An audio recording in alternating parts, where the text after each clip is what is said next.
Now that we know about the motors and also the centers that are defined and undefined, now we can talk really briefly about the types. Again, I have a video on each specific type that will give you a lot more information. So this is just really about the terminology and knowing exactly what it means. I talked about motors in the human design terminology video, but just a little bit of a refresher to remind you what the motors are. They are energy centers and they deliver energy, hopefully, to the throat. The red square is the sacral, the red triangle is the will center, brown square is the root center, and the brown triangle is the emotional center. Of all the energy centers, the red square, or also called the sacral center, is the one that will tell the most about what type someone will be.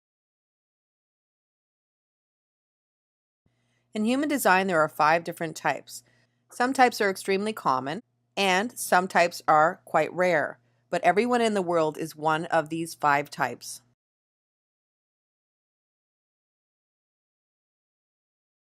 Here's a chart that shows the breakdown of the different types.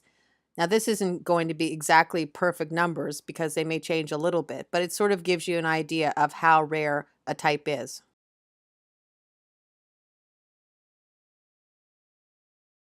Beginning with the more common human design charts, we have a manifesting generator, which is also just a generator type. A generator type always has a defined sacral area, or a red square at the bottom of the chart. But not only do they have a defined sacral, but they also have to have what's called a motorized throat. So we just talked about motors and that they move energy. When you have a motorized throat, that means the energy from a motor gets directly to the throat area. Now, it doesn't have to be from the sacral motor. It can be from the emotional center or the root center or even the will center. But if any motor gets to the throat as well as having a defined sacral, then that makes a person a manifesting generator. So manifesting generators will always have a defined throat or a brown square. And if you notice in this chart, the emotional center gets to the throat as well as the sacral center. So this is an extremely powerful chart because there's a lot of energy that is getting directly to the throat. And just like the manifesting generator, there is a generator type. Now, the generator type is different in that they do have the defined sacral, just like a manifesting generator.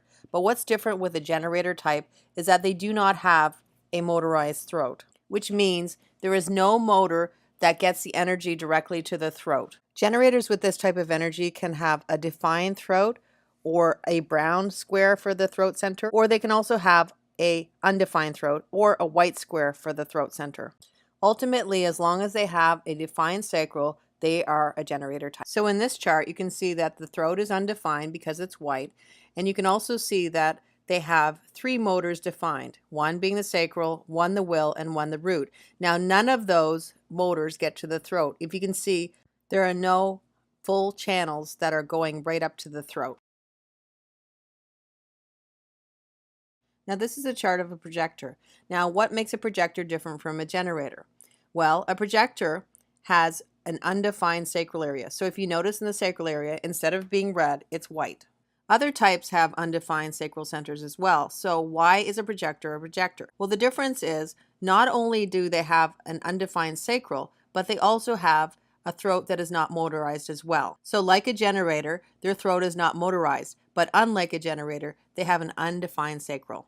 Generator types, which means they have a defined sacral, always have basically a battery power of energy that they have at their disposal. Projectors and manifestors and also reflectors, we'll talk about in just a minute, all have energy that is more inconsistent because they do not have a defined sacral. And just because you're a projector doesn't mean that you don't have motors. This person's chart has a defined root center, so that's a motor. But as I said before, it doesn't make it to the throat. Projectors can have defined throats or undefined throats. So it can be brown or it can be white. This projector chart has a white or undefined throat. And just because the throat is brown doesn't mean that it is motorized. It just means that it's defined.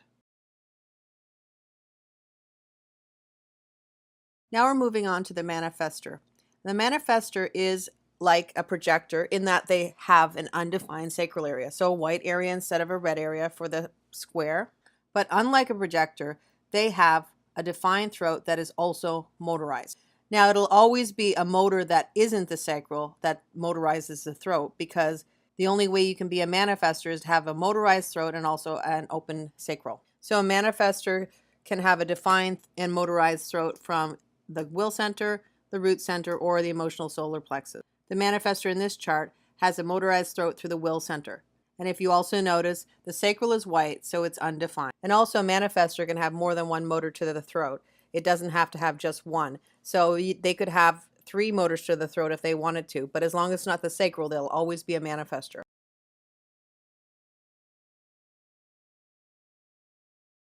And last but certainly not least is the reflector type. Now, this is only 1% of the population that will be a reflector, because in order to be a reflector, you have to have your whole chart open, so no defined centers. You can still have gates, but there will be hanging gates or gates that do not complete a channel. In this chart, all centers are white, which makes the person a reflector. This is just a basic overview of the types in human design. If you want to learn more, check out my other videos where there's more detail given about the types, the centers, and all kinds of good stuff. And we can discover more layers about what makes you, you.